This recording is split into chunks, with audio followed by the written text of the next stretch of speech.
hii ni upekuzi wa kuperuzi na leo niko na mastori fulani hivi. Kama mnavyojua pale jana kulikuwa kuna ngumi pale ambazo walipigana Mwakinyo na Stanley Ribo. Sasa kuna mambo ambayo kidogo watu wameweza kuyazungumza, ikiwemo bondia yule aitwaye Twa Kiduku ambaye yeye alikuwa na ushauri wa bure wa kumpa bwana Mwakinyo.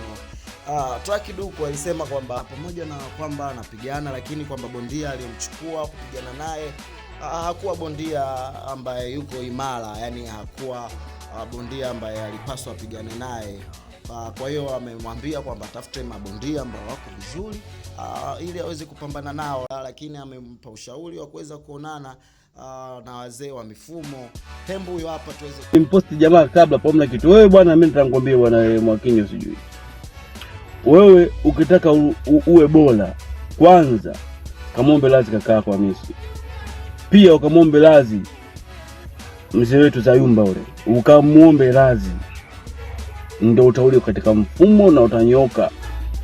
Wajifanya unakunja domo tukanye manyongeza sijui nini kocha yake mganga sijui. Hakuna hiyo. Kaombe lazi afu utulie gym pale, wewe utakuwa bora zaidi.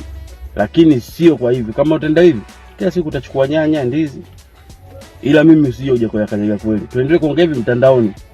Ila siku unakuja kutenda na kuua kweli. Nakwambia kweli na kufumua. Uongope tu.